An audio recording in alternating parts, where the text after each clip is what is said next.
Welcome to the Barebow Hunter Podcast with your host, Nate Bailey and Jerry Gowins, where we celebrate the ancient paths of our barebow ancestors, where hard work and woodsmanship outweigh advanced shooting devices, where we value those who've gone before us and welcome those yet to come. Join us as we share valuable insight about the barebow hunter's lifestyle.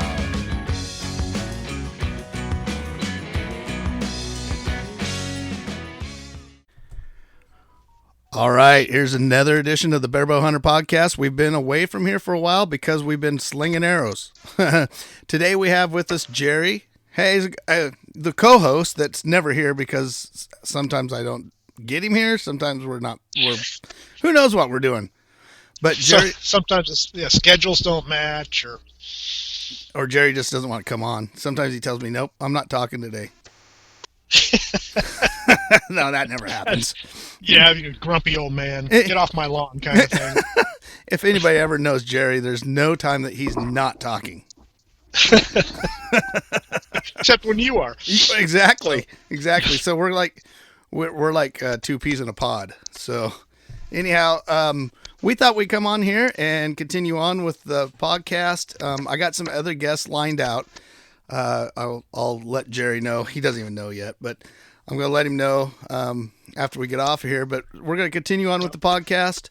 Elk season's over. Some of my guiding, my outfitting's over, and now we got some extra time, so we're going to start doing the podcast again and hopefully help you guys out with some of the stuff that you want to find out about, like bare bows and things like that. So, Jerry, how's your season? Short. Yeah. Very short.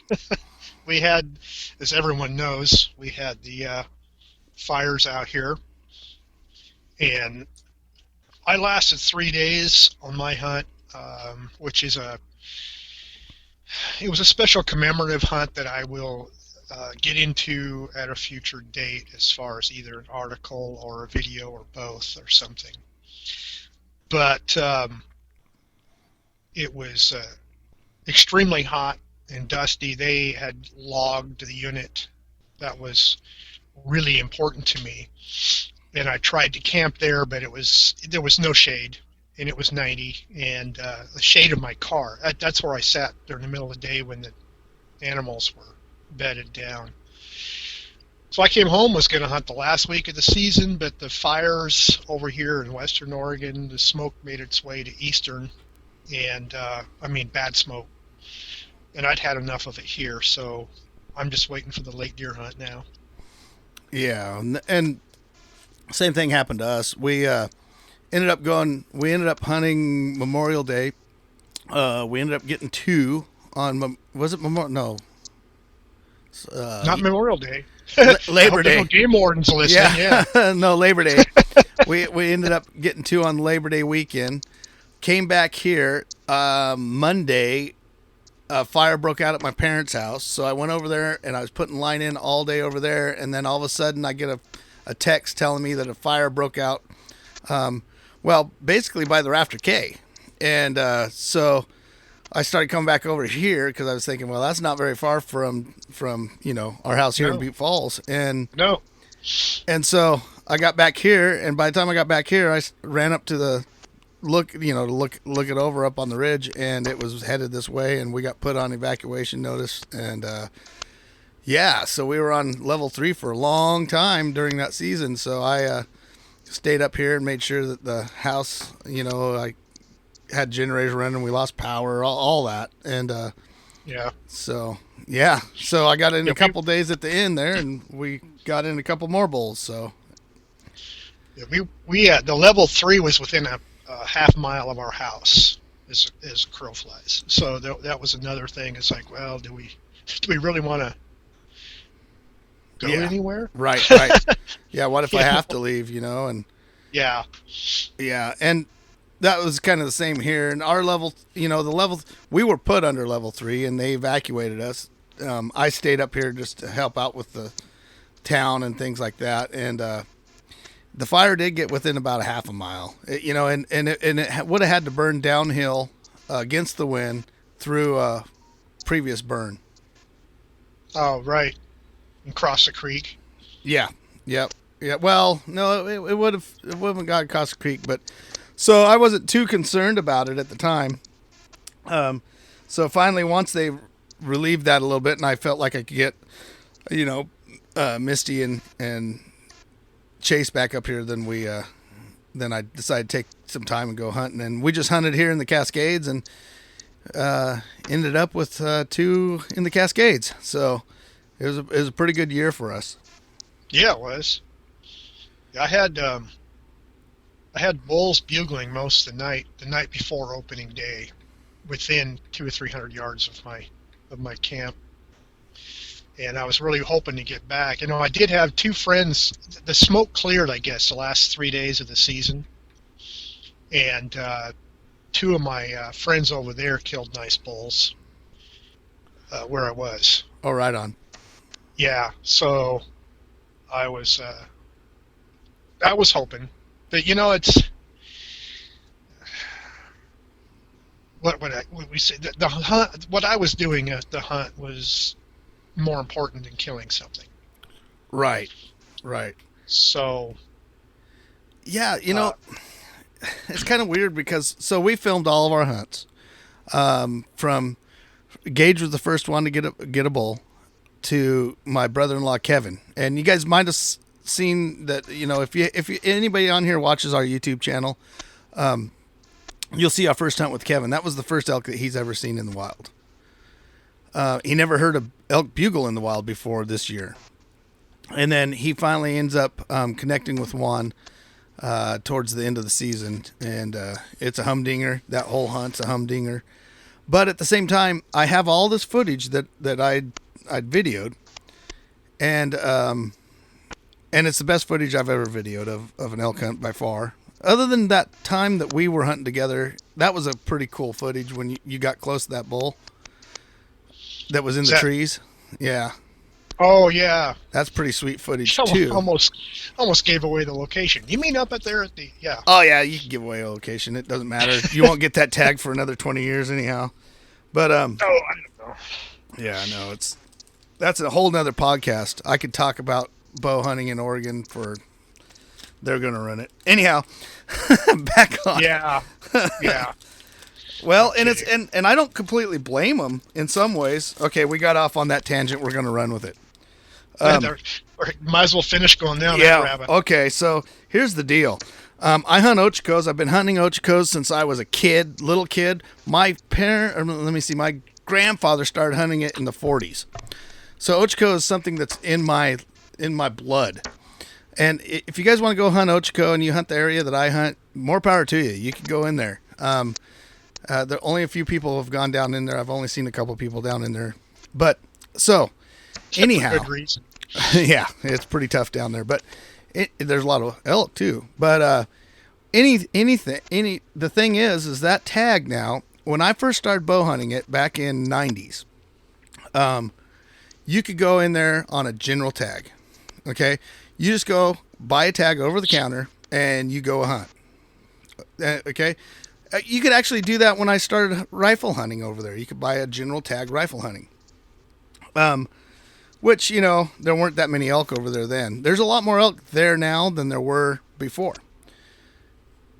Now, then they put it in a draw. So you had to draw a tag to go in there to hunt. Which, that's here nor there, but there's a reason for that. You got to understand that there's reasons for all this. And I'm going to get off on this tangent, and people are not going to like it, but it's true. There's a reason, because the numbers of successful bow hunters in that unit have grown. So that is why ODFW is going after putting all these elk seasons in controlled hunts. Because we are killing more elk. And the reason we're killing more elk is because... You mean all All the units, you mean, not just Ochiko, Not but just all the Ochko, but units. Ochko is one of the first. There's only a Right. few draw units in Oregon right now, and For Ochko is elk. one of Yeah. them. And partially that has to do with and there's a lot of elk over there, but it partially has to do with our success. Now, Hmm. when I hunted it with a compound bow back in '90s, that's why I switched back to because those compound bows back then weren't any. They actually were more of a hindrance than they were a help. Oh, a fast one was 200 feet per second. Yeah, well, and the pins were just sucked. Everything moved all the time. They just Yeah. weren't that good. And now, with the advent of a lot of the technology that we do have, and we talked about this among my group because I hunt with a bunch of compound guys, right? And Right. and they're griping now about not being able to get a tag over there. Well, now you take some of the technology that we can use, and it does make it easier. It makes it quite a bit easier. Oh, absolutely. And so now you're having more hunters coming into the sport of bow hunting, first year hunters that are coming in, and quite honestly, if you practice, you could get really proficient with your bow within that short amount of time. Right. Ironically, a lot of them are coming in because it's the draw system for rifle hunters. Right, right, They don't draw their tags, so they decide to bow hunt. right. And a lot of that mentality is coming with them, though. So I know. what I'm saying here, and I'm kind of stepping around it a little bit because I want compound hunters to listen to us, and I want compound hunters to feel like they're welcome. But at some Right. point, I think compound hunters have to ask themselves why they're bow hunting, and it goes back to just that kill thing again. Because you come into bow hunting, which is a primitive sport. It should be termed as that. It should be a primitive thing. Close range, drawing blood, tracking animals. Very rarely do you hit something and it drops right there. So it is a more intimate and primitive sport, or lifestyle, or hunt, or whatever you want to call it. But the problem is when precision starts getting into it, and don't get me wrong, these bows, man, it's pretty cool to see how precise they can shoot an arrow, and how precise some guys can shoot an arrow. Right. And But it's kind of like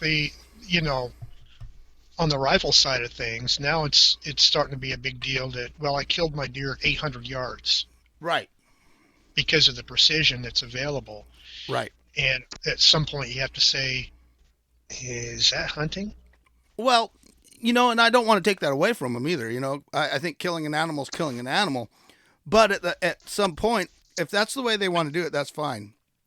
But it is not the same as, say, shooting one at 50 yards with a 30-30. You know what I mean? Well, and my point, it's to my point is technology, no matter where you're looking at rifles or bows or whatever, is the reason the success rates are going up. Right, right. Yep, and that's absolutely true. And as success rates go up, opportunities go down. So, and that's what we're coming up against. And really, Ochkos doesn't bother me. The tag of Ochkos doesn't bother me. It does to a point because I have a lot of. I mean, we got ridges that we've named. I've shown Jerry things over there. We have a rock blind that we built.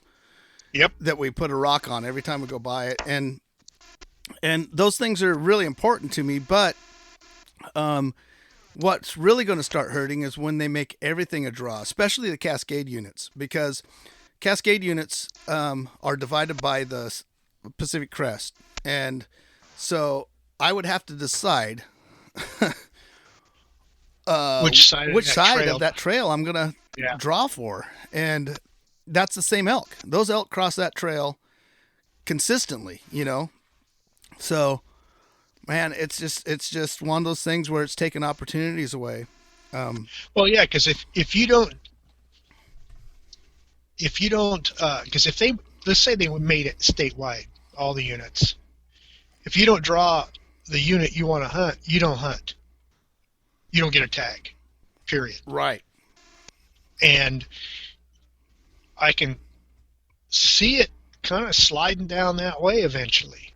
Well, they wanted Because the people who don't draw the Eastern Oregon tags are going to go hunt in the Western Oregon units. And then those, those right. success rates are going to start going, or not, maybe not success rates, but the harvest will start going up. Yeah, because there's more people. Right. Yeah. Right. Not And to mention competition for, on public ground. right. Right.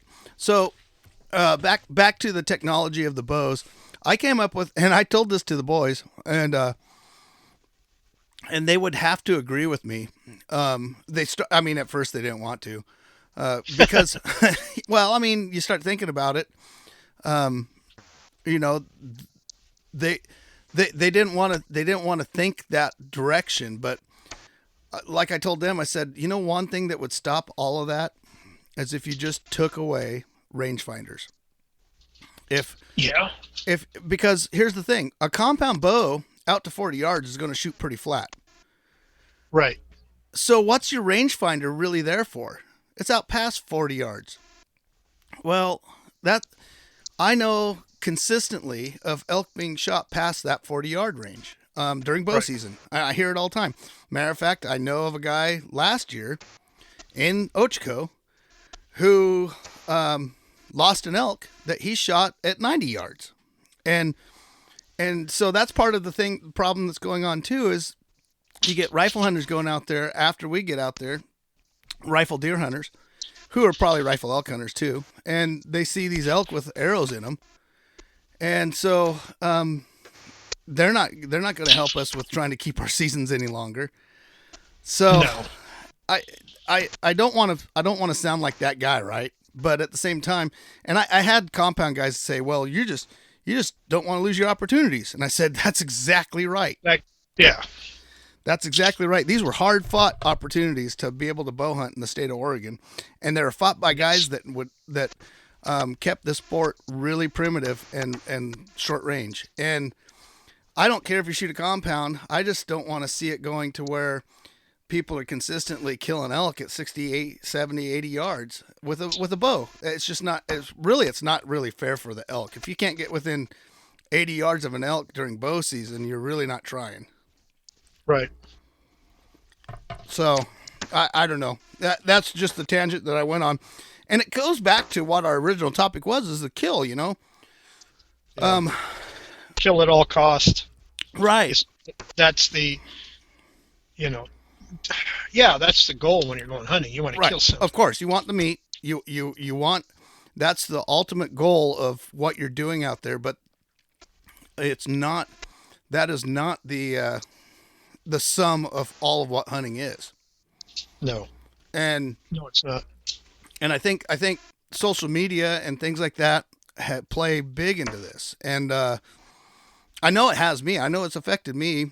Just putting out this footage, me trying to get an idea of what I wanted to do with the footage and how I was best going to place it to make the Life Outdoors YouTube channel do the best, or whether I was going to put it in the full draw film tour so people get to know us and this and that. And I tell you what, it's been daunting, and I'm over it. In my own mind, nobody's putting this on me. This is me. Right. So do you start then to, because of social media, because of the videos and all that, do you start to question your own motives? Of course. Yeah. When you're worried about what you're going to do with the footage that you took on a hunting trip, of course you should question your own motives. Yeah. And so when I set out to do what we're doing here, when the Facebook group and the YouTube channel and all that, it was to promote a lifestyle that I think is something that our culture needs and we need to hold on to. And if I'm letting that other stuff creep in, then I'm doing exactly the opposite of what I was really trying to do in the first place. Yeah. And so I've made the decision, after a lot of careful thinking and stuff like that. And there's, you know, Gage is involved in this, and then of course David's involved in it, and um, we're just gonna put it out there and hopefully uh, get people enthusiastic about hunting. You know, Well, because there's so much more to the hunt than just putting an arrow in an animal and having a and good Instagram feed. yeah, yeah, You being an know what I mean? influencer or whatever, Yeah. uh, There's so there's much more. just there's so much. There's the I mean, That the belittles tradition, the it. spirituality, the whole Yeah. the romance of the sport, the whole thing. There's seeing different things when you're out in the woods and just being away from all the, especially these days, all the crap that's going on. Mm-hmm. Yep. Um, Yep. And that's it's driven by a it's lot of that too. it's a respite, Yep. to go out and just listen to the birds sing and watching the squirrels run around and hearing the wind in the trees. Getting dirty. Yeah, I mean, it's Yeah. It, if it wasn't for being able to get out in the woods, I think occasionally, regardless of whether I put anything on the ground or not, I think I'd start to go semi-insane. right. Right. And even, you know, and for me, hiking's not the same either because No, hunting, you're hunting. And hunting is not killing. The killing is at the end of the hunt. right, And if you're lucky. yeah, yeah. I mean, you know, on any good, successful, well, I don't want to say successful hunt, on any hunt that killing's involved, it's at the very end of the hunt. And Right. in some cases, it's like, man, I really didn't want to do that yet because I got a lot more hunting left, right? And Well, that's what got me into bow hunting. yeah, yeah, You know, in 1985, I think it was, I dropped a really nice mule deer buck 45 minutes into the season. yeah. Now you had to go I was home.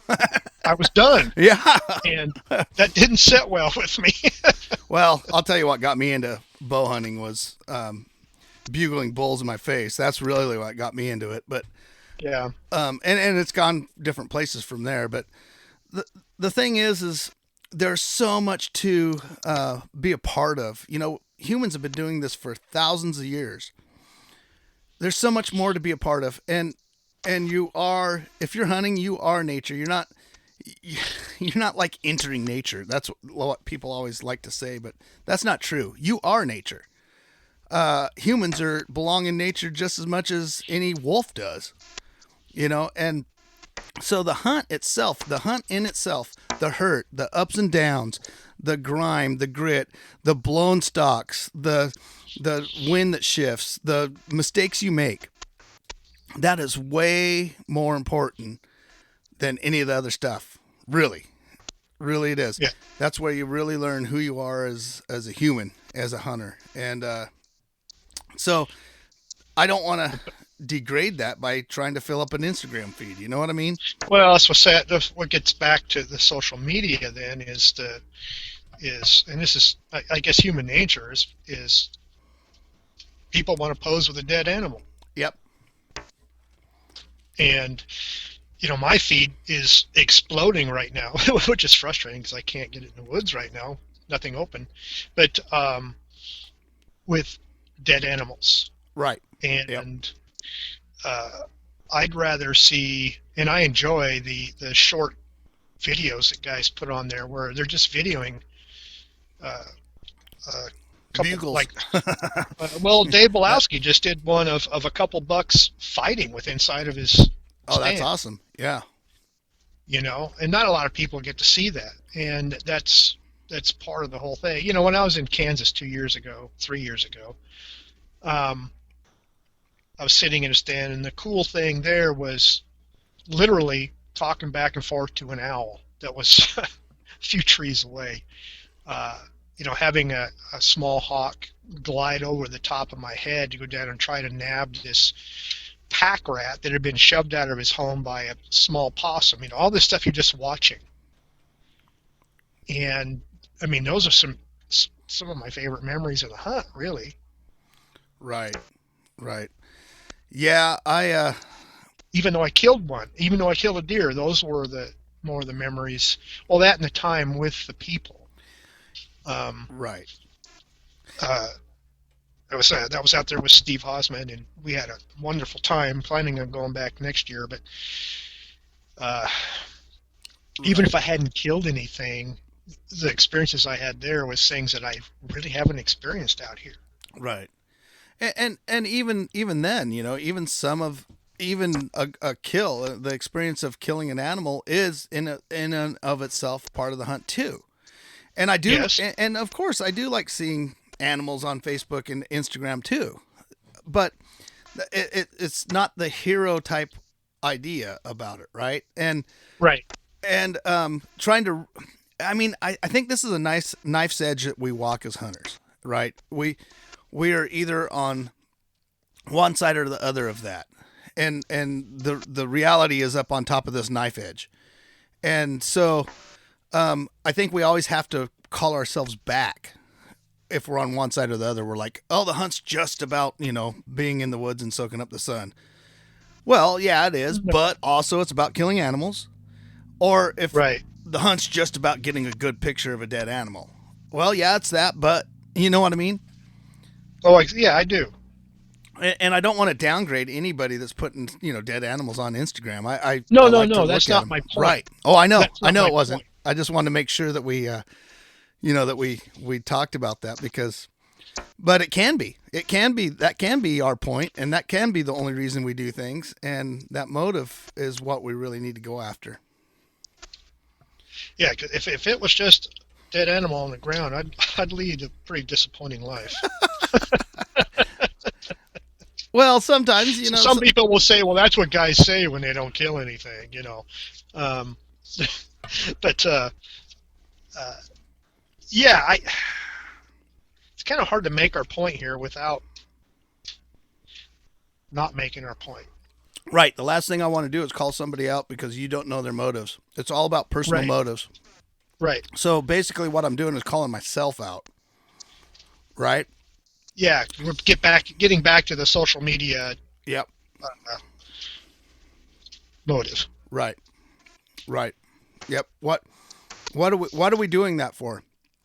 What's the reasoning behind it? And I think one of the big things that we could say and is or I think honestly to actually run a good social media or a good YouTube channel or a good Facebook group or any of that stuff, the thing that we can say that I think the guys that do that the best are the ones that call their motives to question quite a bit within themselves, and I think that's what keeps us on the straight line. Hmm. And I mean, I know I really had to question myself when I was holding this footage that I took. I was like, man, I got to make this the best, And then you start questioning, well, what did I start that YouTube channel in the first place for? It was to get more Right. people in. So why would I try to leverage all of this to make it better for me rather than worry about the people? Yeah. I I mean, don't know. It's it goes against what I was trying to do in the first place. yeah. So So, with that said, I'm gonna put it out, and I'm gonna do day by day, just like I was. I am gonna probably up the quality, just the quality of production quality, just because I think the footage deserves that. But for the sole purpose But of trying to get people into it.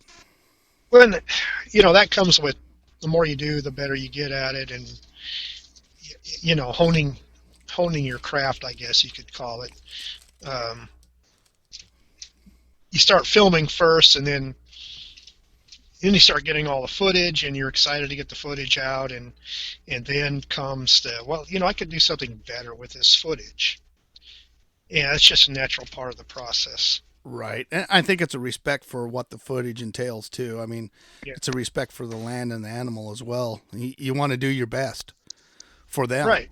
And and so yeah, that's part of it. And I think it's one of those things where we pay if we make the footage good and we make it, I think we're paying a lot more respect to what we're doing. Yeah.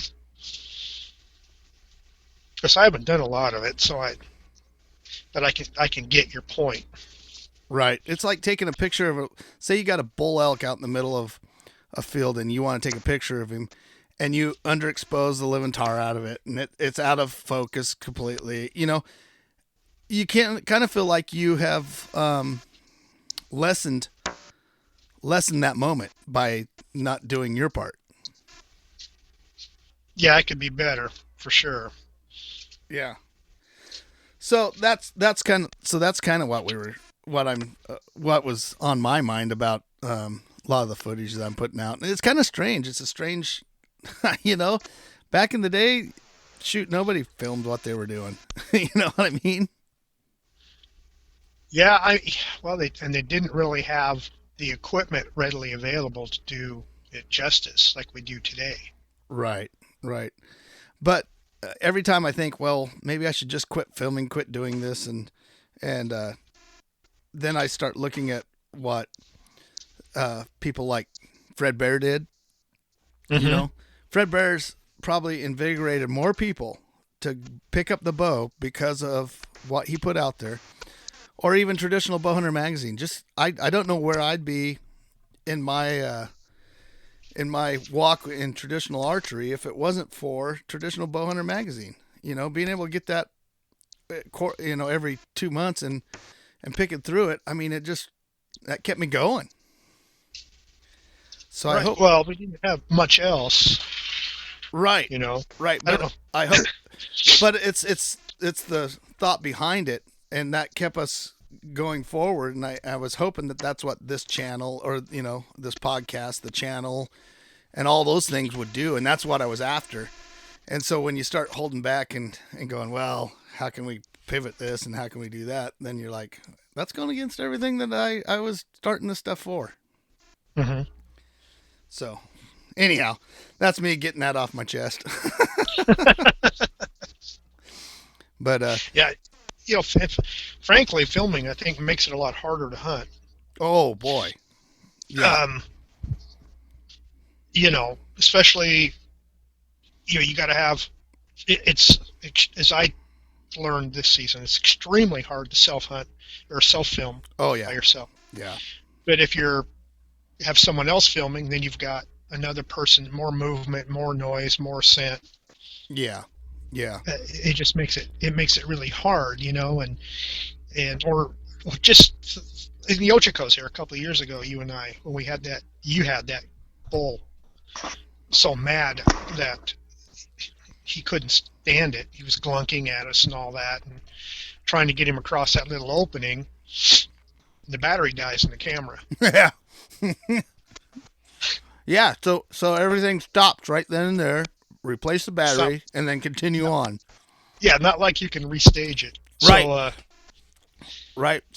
there's those things to deal with too, and it's like, okay, what would have been, I know with you it wouldn't have been a problem if the battery died and that bull stepped in the open and I shot it. It's right. like, well, that happens. That happens. Yeah. But I know of other people who've been filming and say, oh crap, the battery's dead. We need to back out so I can change batteries and then come Right. back in. Right. Right. And then that changes everything. Well, even that quick battery change changed everything. You get those emotions running high, and then all of a sudden the emotion kind of drops a little bit. Well, it takes a little bit to get that back. Yeah. Still a fun moment. Yeah, but I mean the emotion of the bull's emotion. Oh, right. Trying to get him to because once you get him fired up, if you let him off the hook, sometimes that's all it takes for them to just go, oh, okay, he's not that big of a deal. And we had cows coming.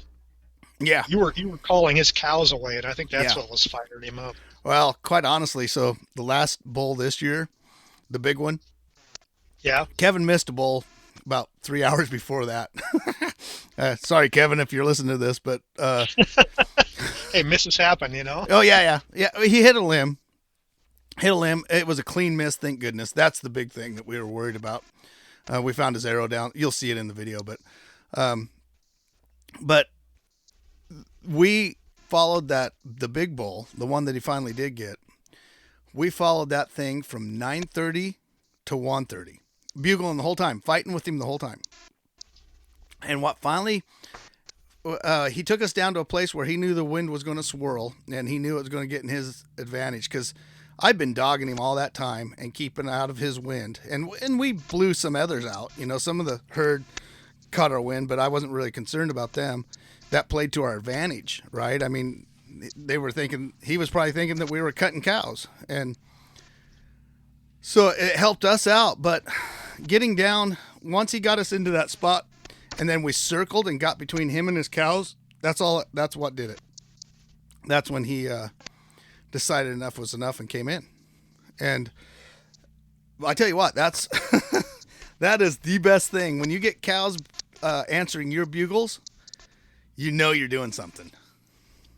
Yeah, and that's what was going on when the battery died that time. Yeah, yeah, it was too. Yeah, that was an interesting term. So what we did is we heard that bull come in. We bugled him a couple times, and then we took a nap with him. We were 150 yards away, and we napped let him get calmed down for a couple hours, and then we got back up and started messing with him again. And that's when he got torqued. That would have been fun. That would have been fun.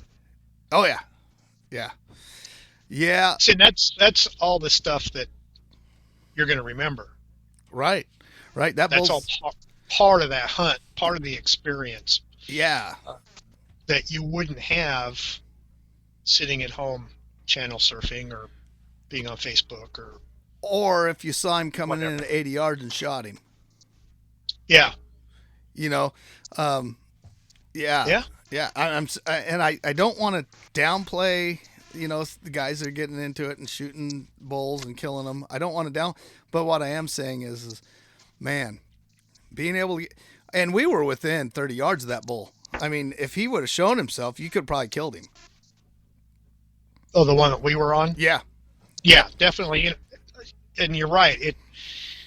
There's a lot to be said for practically being in their face when you shoot them, right? Regardless of what species you're talking about. Like you know, last spring when that bear coming down the road, if he haven't caught a little scent, he'd have been in our laps when I shot him. I mean, that would have been a 10 or 15 yard shot. Yeah, who knows how that would have turned out? That would have been awesome.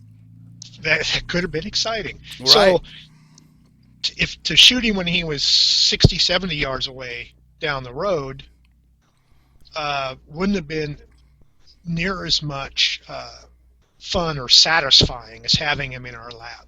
Right.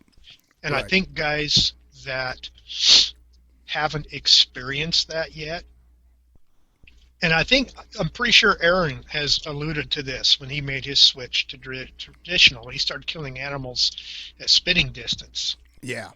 How much more fun and a rush and all that was rather than shooting them out at 60 yards. Right. There's so much you miss, you know. You miss that, like I shot a doe one time who was literally feeding at my feet. I was sitting in a chair. Yeah. I would miss all that if I'd have shot her out there 40 yards or so. Right. You know, I'd have missed her trying to look up under my hat. Right. And, you know, all that stuff. And so, you know, I kind of feel like I'm rambling here, but no, I know. The close encounters man, that's the icing on the cake, really. It really is. And I think if we're going to keep bow hunting away from being just a 2-week season that you have to draw for, I think we're going to have to start getting back to that mentality a little bit and get away from some of the rifle mentality. And not that I'm saying the rifle mentality is wrong. I mean, you know, there's shooting a elk at 200 yards still has its allure to me. I mean, going out and tracking them, and I still like that. But what I am saying is we need to keep bow hunting a close-in sport. You have to ask yourself, why am I bow hunting? Right. Why did I pick up a bow? Well, I picked up a bow because in my instance, I felt that the rifle was an unfair advantage. And I wanted the challenge of being close. And, you know, doing exactly what we're just talking about. So I wanted to be within the 20 or 30 yards. I wanted to experience all that. I wanted to make it a challenge because, frankly, uh, for blacktail anyway, the rifle had ceased being a challenge. Right. Right. Nowadays it's more of a challenge just because there's not near as many blacktails, but Right, but if you, frankly, because in blacktail habitat you can't see a long way. If you could see them, you can right. kill them, Right. Right. and that was fine when I was a new hunter Right. because it was all about killing. Right. Right. And one of the big reasons I got into bow hunting too is because 2 weeks a year wasn't enough time for me to hunt. I loved it more than that. Right. So I wanted to be able to be out there a lot more and have a lot more of those experiences. I mean, a lot of bow hunters get within bow range a lot that Mm-hmm. don't kill an animal. And so that hunt would have been over a lot sooner if you're rifle hunting, or if you're shooting a compound at 60 yards. Right. And so the problem is if we continue down this road, start making, some states allow those bows with rangefinders on the sight, and the sight adjusts itself to it, and or you got this ozonics where it pulls all the scent out of the air, and if we continue down this road, we're gonna eventually have like a weak season, and it'll Uh-huh. take you 10 years to draw the tag, and that's just not acceptable to me. When we So can, how do you convince all the people coming into bow hunting to keep it a very short range sport when they have the social technology to do just the opposite? social media. Well, It's a two-edged okay, sword, right? how many compound people come to like bear bow hunters where they could be influenced or they could be exposed to that, Yeah, so getting them 35%. close mentality? So 35% of the people that go on our group on Facebook are compound shooters that are really interested in traditional bows. Really? Yep, yep. So 35%, and traditional bows are growing in popularity, and I think it's because people are seeing some of this that we're talking about right now.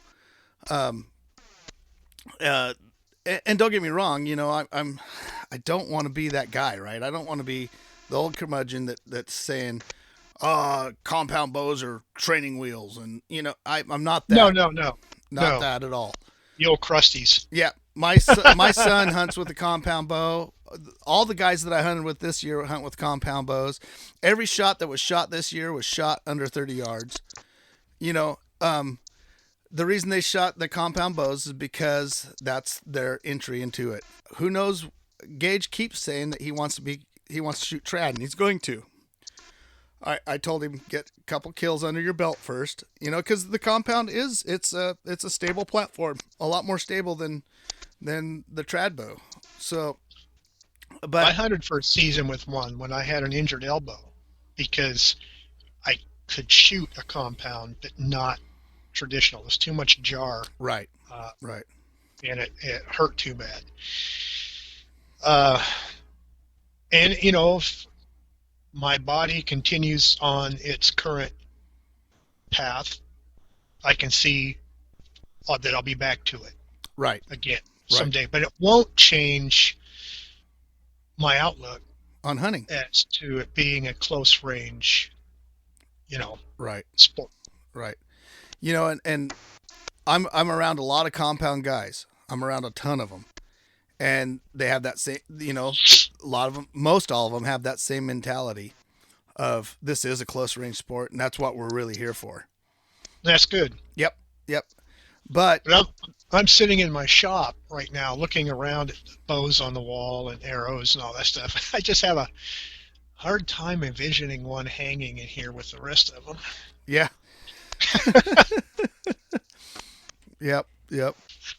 But with that said, too, I think we talk about the ills of social media, but at the same time, social media is media anymore, right? I mean, that's how people are ingesting things.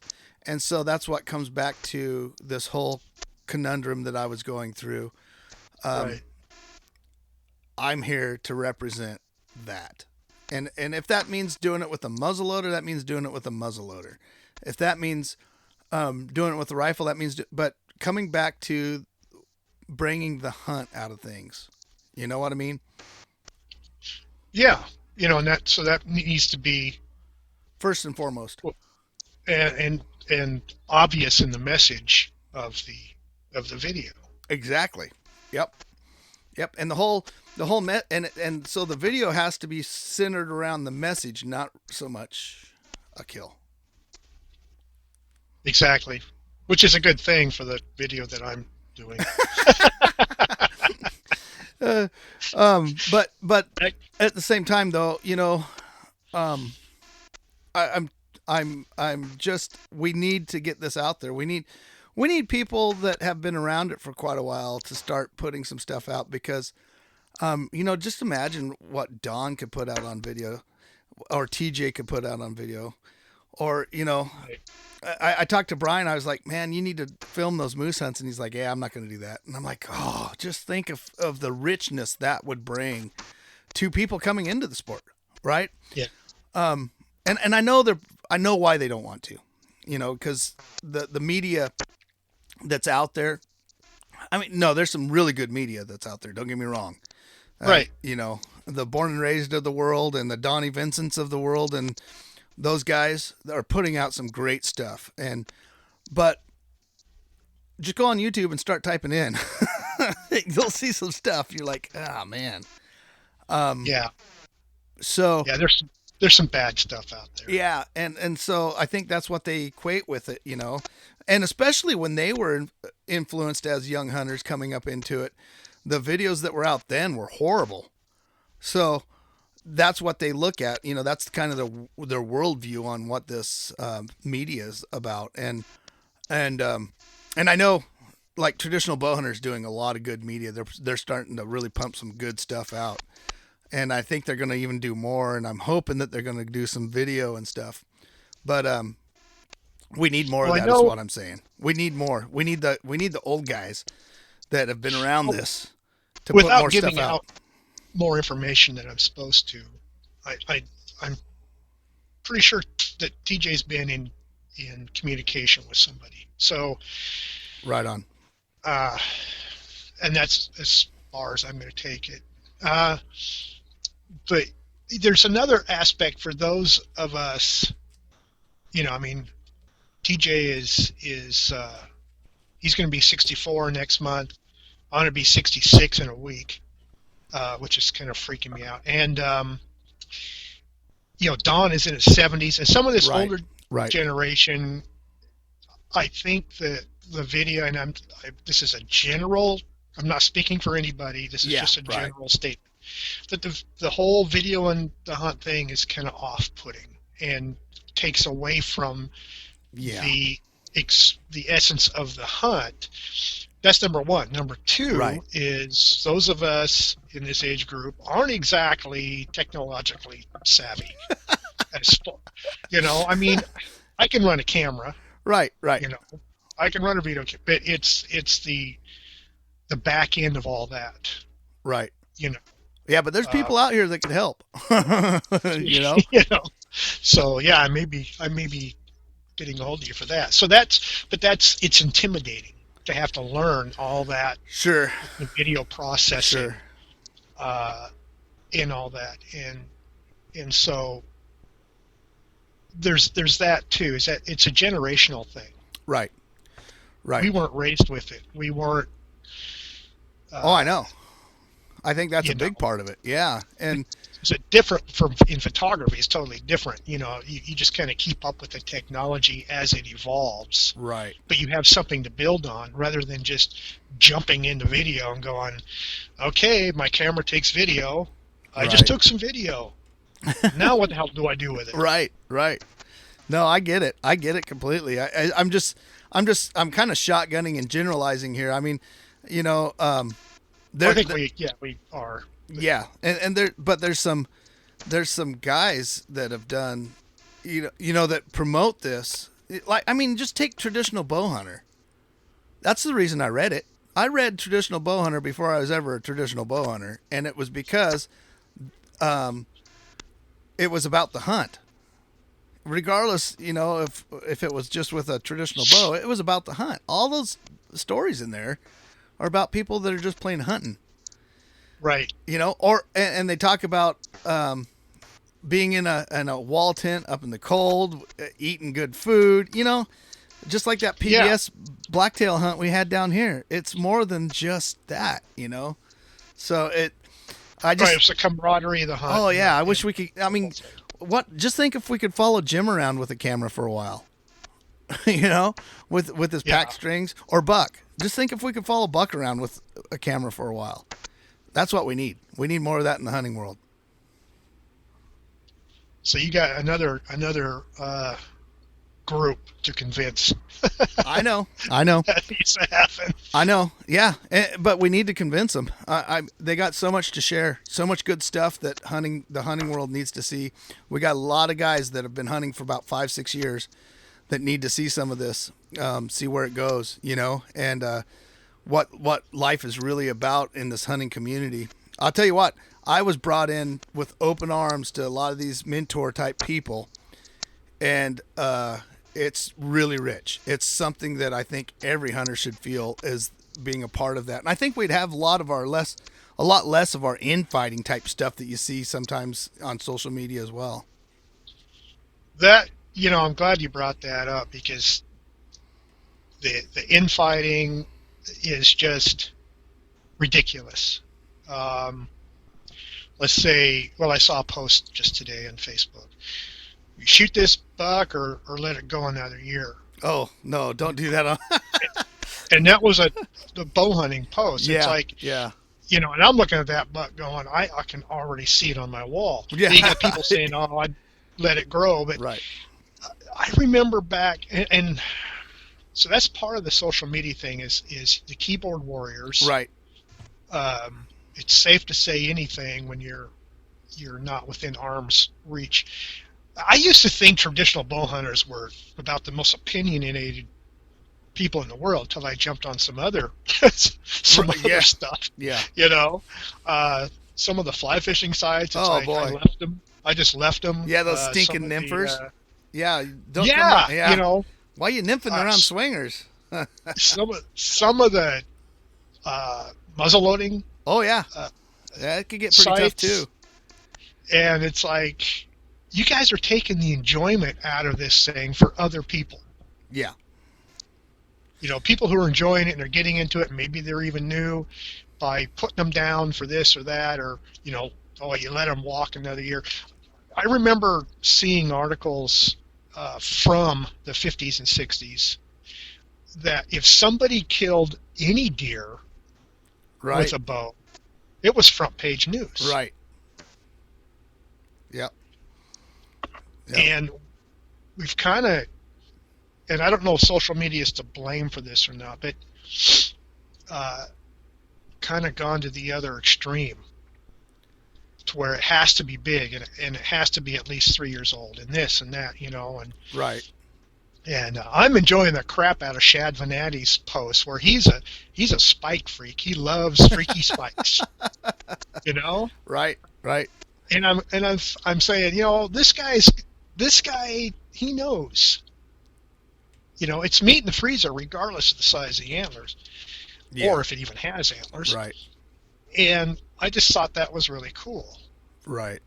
Now there is one thing about spikes though, and I'll tell you this, because Gage was the first one to shoot, and he shot a spike this year. And after we packed out a Cascade bull, it's gonna be hard to shoot a spike over east because of the meat. There's so much more meat on a Cascade bull than there is over east anyhow. And then you take it and make it a spike. When you're talking about filling a freezer, I may pass up a spike on the first day. Well, since I've never killed a bull, that is not going to happen. But, That's fine. And it probably won't happen with me either. Spike walks across, I'm probably going to put an arrow in it. But what I'm saying is but in the deer world, yeah, and of course, because 3/4 of the country's whitetail, so I'm pretty much talking the whitetail world. right. Um, it's almost a type of bullying. Yes. Yeah, I've seen it. And if I was a new traditional hunter and I shot a forked horn and I was happy to put it on Facebook and somebody says, "Oh, you should have let it walk for a couple of years," Right. I'd probably think twice about sharing it. Right.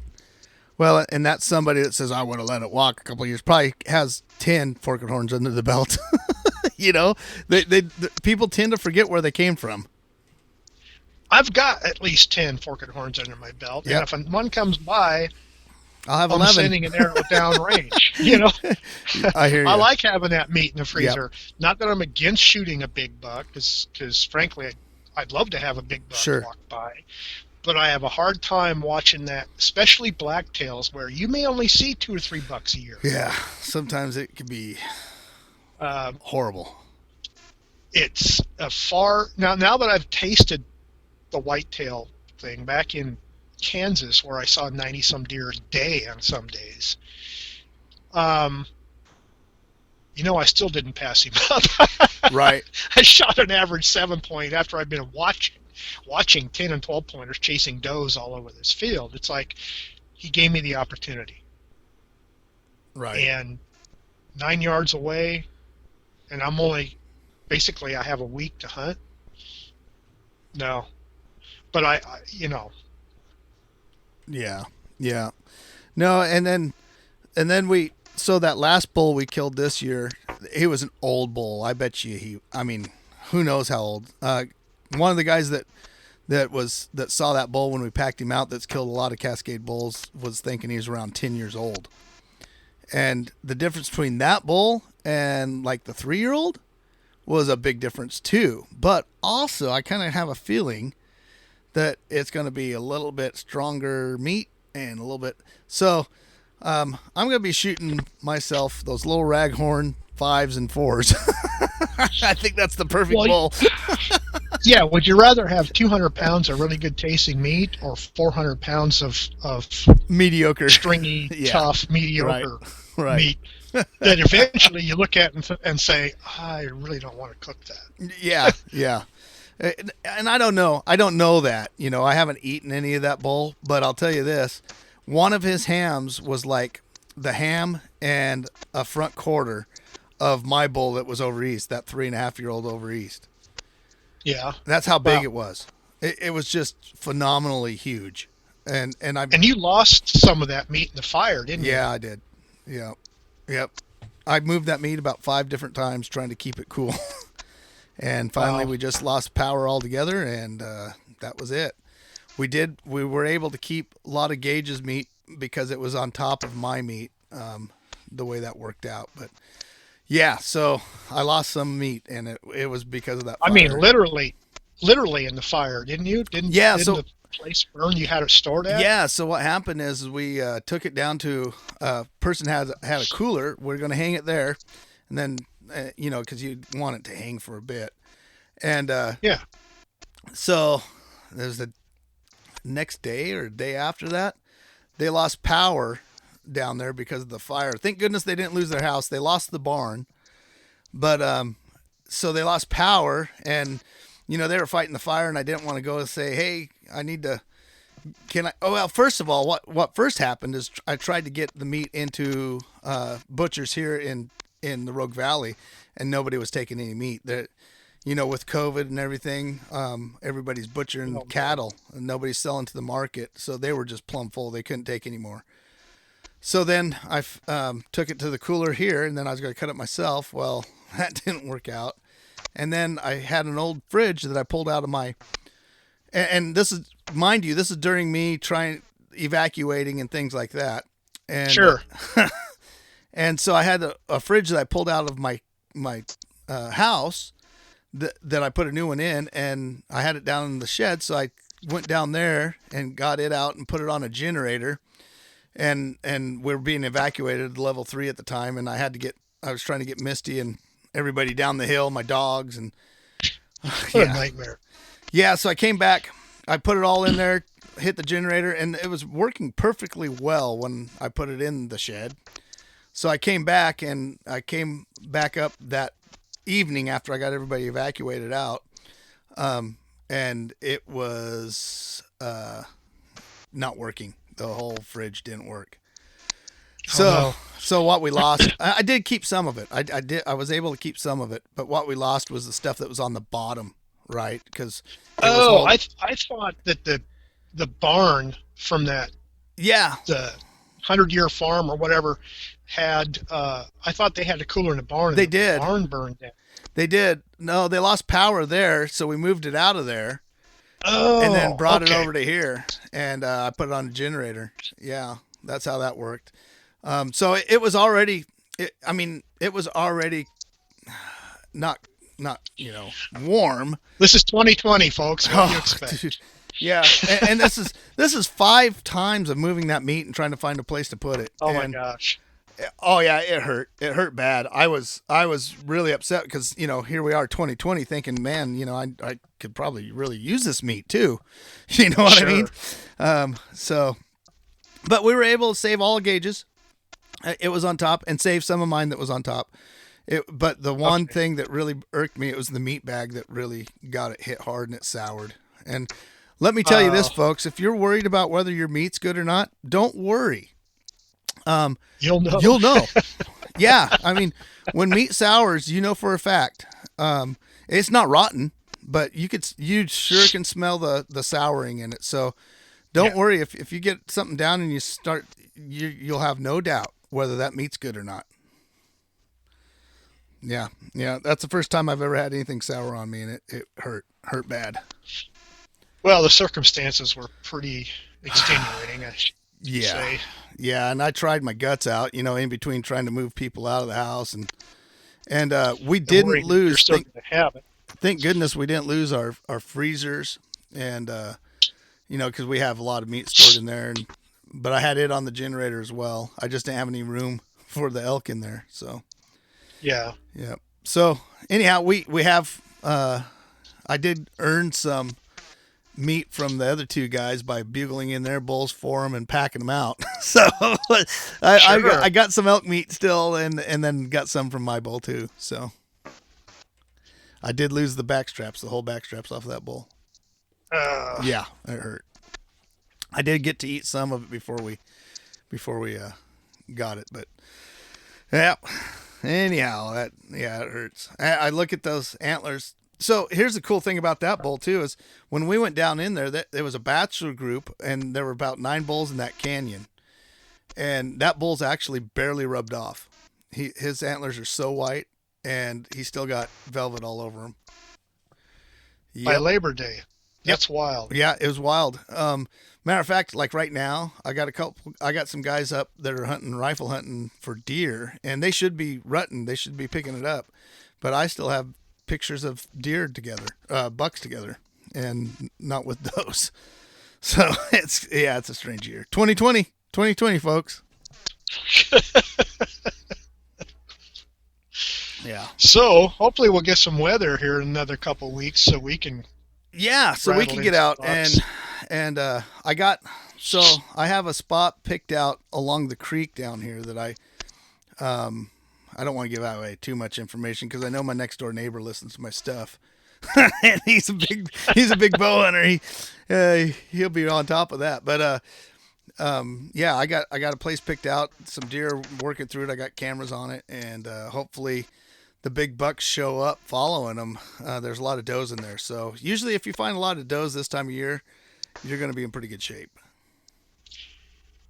Well, I got that big ground blind. I can bring it down. Yeah, Just set it up in there somewhere. yeah, I think I have one still. I'm not sure if it got burned up or not. And then I do have all my tree stand stuff, and that's what I'm going to put up as a tree stand. And I did get another camera too. So I got those two AT&T Moultrie cell cameras. I don't know if you So they send me pictures over the internet.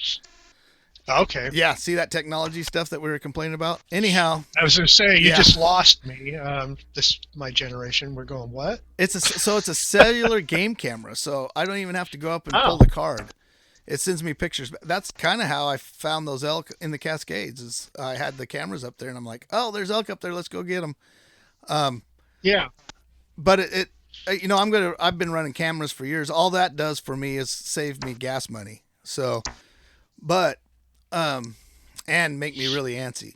It does that too. Elk come across the camera and you're doing something else. Well, I mean, you want to go after those elk.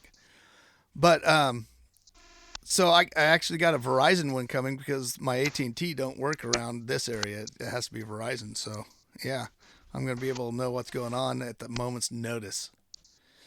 Yep, and I'll put that right alongside my rangefinder. Well, maybe that Ring doorbell outfit could make, you know, hunting things. Yeah, well, that's kind of what Where this is, man. I'm telling it's you, like a Ring doorbell. when something steps in front of my camera, it rings my phone, bing, and then you just pull it up, and there's a picture. Yep. Uh-oh. Yeah, I don't know. It's everybody, like I was talking technology, we got to start, I guess we got to ask ourselves if that's something that we should be doing too. I don't know. Well, I was just going to bring that up. You know, is that part of the technology? And the whitetailers out there can tell you, I don't know because I don't use trail cams.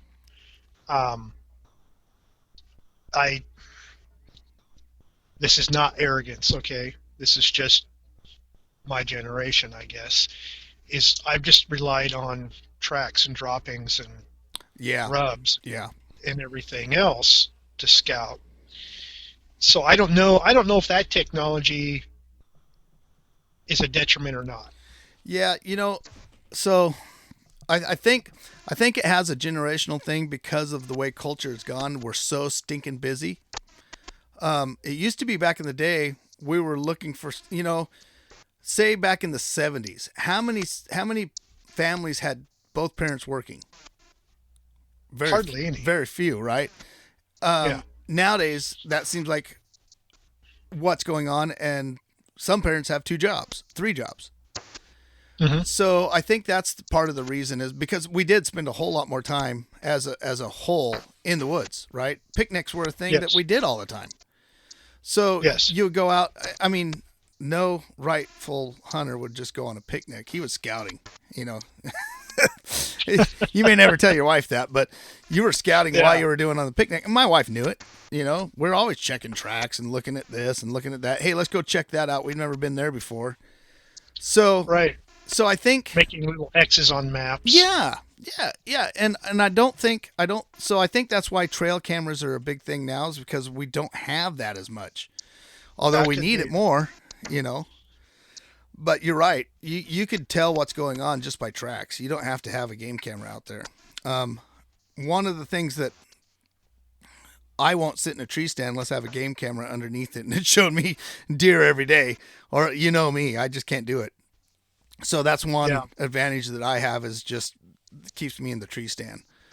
But part of I think that's part of, for me anyway, part of the thing is I see some big tracks, I see some rubs, and I know, okay, there's bucks in the area. Sure. But I don't know, their size. I don't know all that stuff. You mean you don't have your target deer that you're going after? Have him named? See, that's my point. I want to be surprised. Yeah. Yeah. I kind of look at it like the gender reveal parties. When we had kids, it's like when you gave birth, it was like a surprise party. Oh, is it a boy or a girl? Right. I guess times have just changed. Yeah. You mean to tell me you don't have a hit list? You don't have like 4 deer on your hit list? No. I don't have a hit list. I have a tag. I know. I see that and I cringe every time I see that. I'm like, wow, no. I just no. That sounds just really weird. Yeah. but no, that's so. I think that's and guiding and outfitting, man. It's going to sound horrible, but you really have to send people what they can expect, and that's part of it plays into it as well. So Hmm.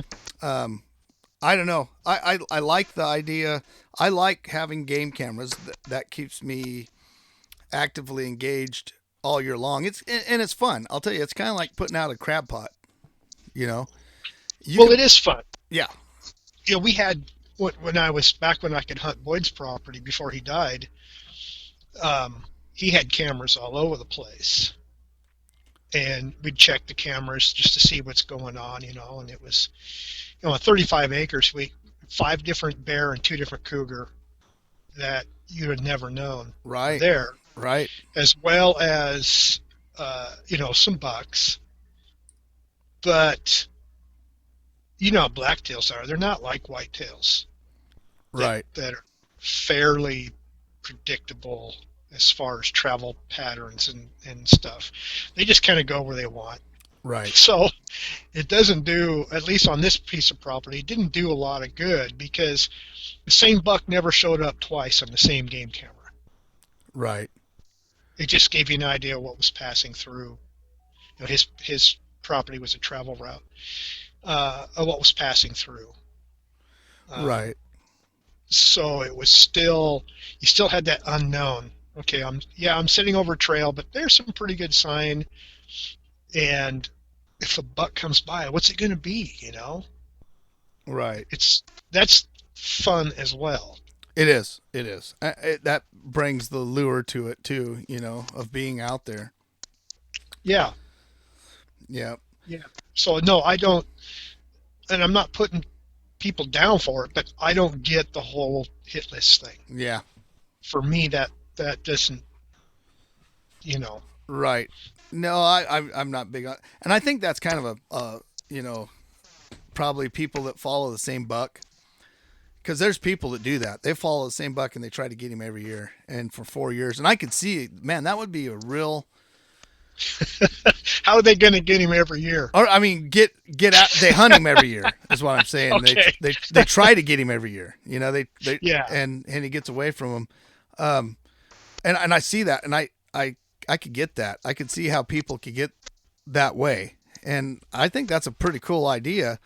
The only thing is yeah, for me, that's not going to work. Yeah. Well, Donnie Vincent made a whole movie on it Right, right, and of that Dakota whitetail. I forget what he called Yep. it. Steve. yep, yep. Steve the whitetail. And there's You know? nothing wrong with that, right? No, no, no. That just isn't my mentality. Right. I think we're Western. Well, For one, the same deer don't stick in the same spot all the time. and we don't have near as many Right, right,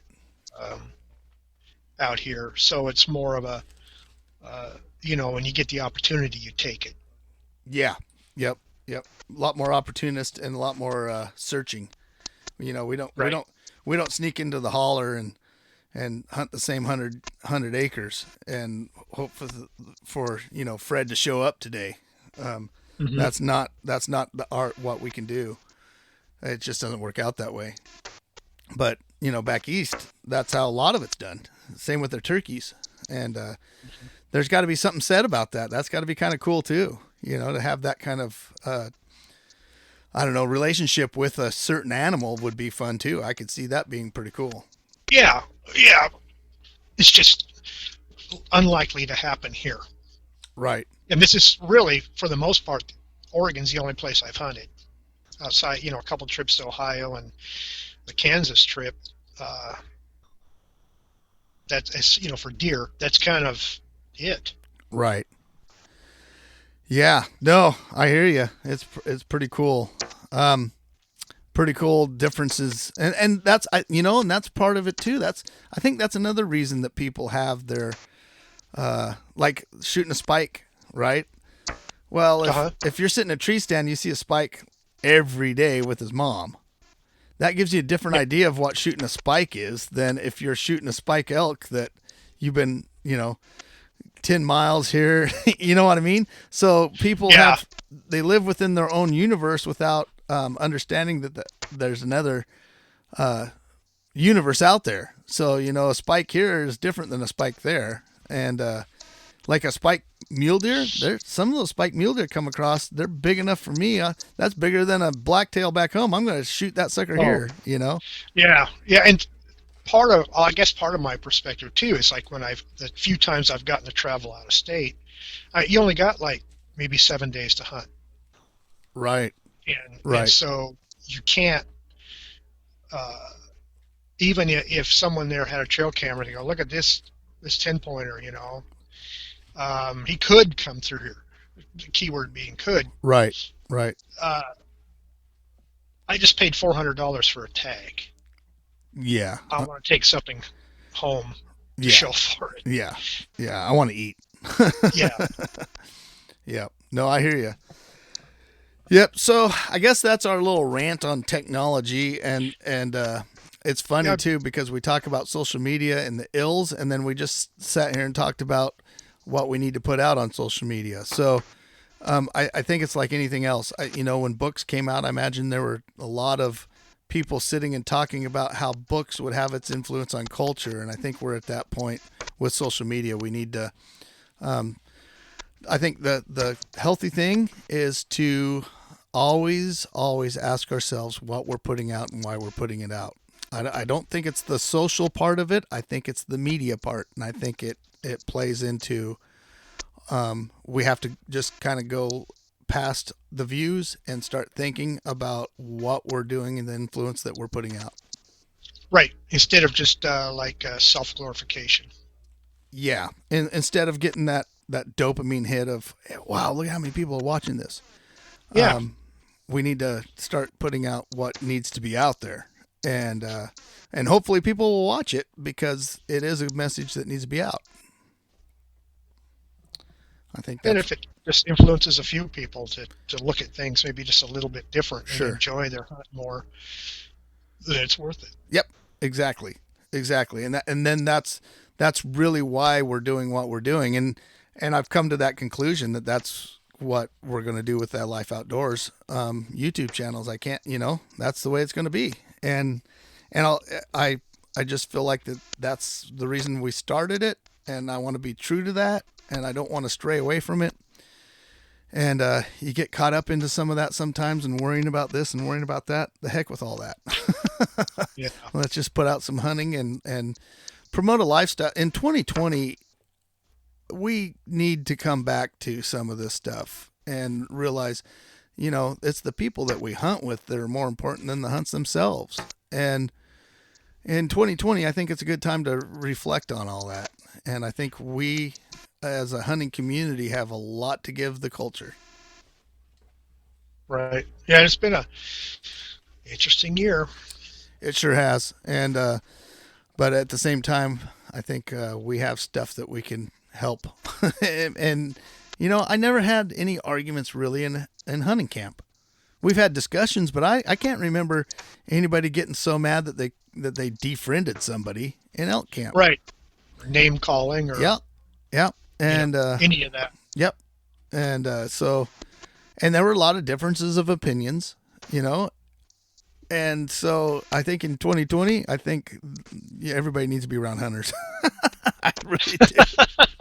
They're great people. What can you say? Yeah, what can you say? There's always commonality somewhere in there. So, so that's kind of why I wanted to jump on here and kind of talk a little bit about that. And I know you've felt the stress before just because of some of the circles you run in. You feel, like you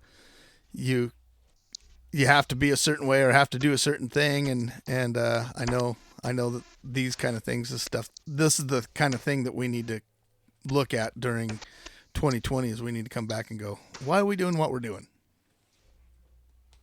So let's do it. Yeah, exactly. And we need to put out more. So that's what we're doing. So anyhow, Stay tuned, guys. We are going to put out more on the YouTube channel. I'm going to do it just like I've been doing all the other ones. And, it's going to be fun. There's a lot of fun stuff in there. some crazy stuff. We actually had a coyote chase a deer right in front of us, which was crazy. And so we're going to put it all out there. And hopefully you guys will... that's the kind of stuff. Oh, yeah. It was nuts. It was nuts. I think we saved that deer's life. So... hope you didn't save the coyotes. I tried not to, but all I had was my bow, and he didn't give me a long enough time to. You'll see it. He didn't give me a long enough time to shoot. But so that's what we're trying to put out, guys. And I hope you guys enjoy it, and I hope you get something out of it, and I hope you actually talk to us and converse. That's what we're doing this for. Let's make it social. Let's really be social, input. Right? Talk to us about it, because I'm sure I probably maybe pissed off a few people, but yeah, let's talk. Yeah, let's talk. Yeah, it's a campfire, Right. So, all right, Jerry, we'll see you later. It's been super fun to be back with you again, and I'm looking forward to deer season. Me too. All right, man. Thanks a bunch. You bet. We'll see you. See you later. Thanks for joining us on another edition of Barebow Hunters Podcast. Hey, if you like what you heard, please give us a rating down below. We like the 5 stars. And follow us also on Instagram under Barebow Hunters. Go to our YouTube account, Barebow Hunter at YouTube, under the Life Outdoors heading. So that's Barebow Hunters YouTube under the Life Outdoors. Also, go and join Barebow Hunter group on Facebook. Thanks again for listening.